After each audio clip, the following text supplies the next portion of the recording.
Welcome to Sharada channel. Hi friends, అందరూ బాగున్నారు? మీరు అందరూ బాగున్నారని అనుకుంటున్నాను. ఈరోజు చేయబోయే వీడియో అనమాట సేమియా పాయసం అనమాట. ఇలాగే సేమియా పాయసం, అలాగే జీడిపప్పు, బాదం పప్పు, పిస్తా పప్పు అనమాట. అలాగే ఒక పాలు ప్యాకెట్, ఇందులో నెయ్యి వేసుకున్నాను అనమాట.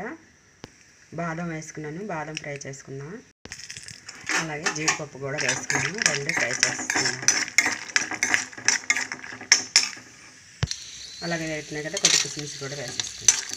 ఈ మూడు ఫ్రై చేసుకున్నాను.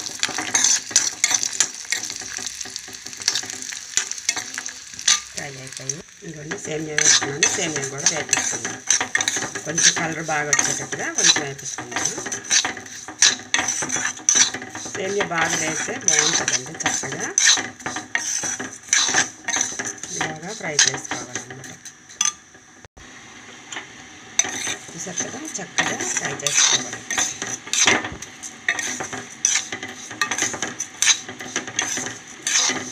ఇది ఇలాగా ఫ్రై అయిపోయింది కదా, చూసారా మంచి కలర్ వచ్చింది కదా. ఇప్పుడు ఆపేసుకున్నాను. స్టవ్ ఆఫ్ చేసుకుంటే నెమ్మదిగా ఇలాగ వేస్తే బాగా ఫ్రై అవుతుంది అన్నమాట. నేను స్టవ్ ఆఫ్ చేస్తాను. ఈ పక్క తపెల్లో నీళ్ళు వేసుకున్నాండి. అలాగే స్టవ్ ఆన్ చేస్తున్నాను అన్నమాట. చూసారు కదా, నీళ్ళు మరుగుతున్నాయి. గిన్నెలు వేసేసుకుందాం. సేమియా చూసారు కదా, ఉడుకుతుంది. చూసారు కదా, ఉడికిపోయింది. ఇందులో పాలు వేసుకున్నామండి. పాలు వేసేసుకున్నాం అన్నమాట.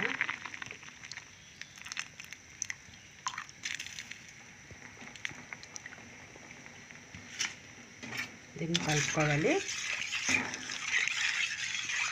అలాగే పంచదార కూడా వేసేసుకుంటాం.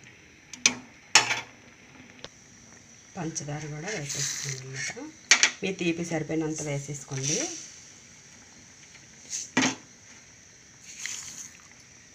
నేనైతే ఒక టీ గ్లాసులో వేసుకున్నాను అనమాట.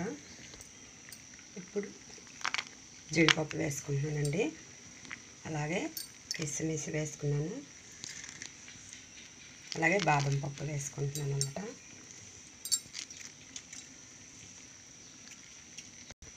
దీన్ని మొత్తం కలిపేసుకోండి.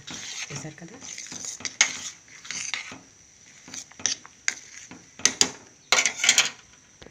చూసారా పిస్తాని వలుసుకున్నాను అనమాట. ఇవ్వండి,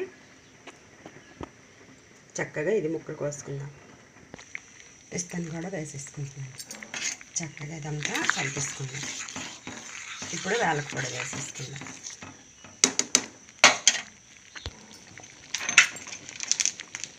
నేను పౌడర్ చేసేసుకున్నాను అనమాట.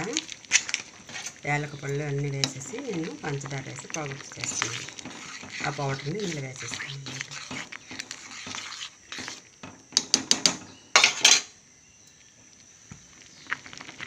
దీన్ని స్టవ్ ఆఫ్ చేసేసుకుందాం. జ్యూస్ సాల్ట్ వేసుకుందామండి. టేస్ట్ కొద్దిగా, ఎక్కువేం కాదు, కొద్దిగా.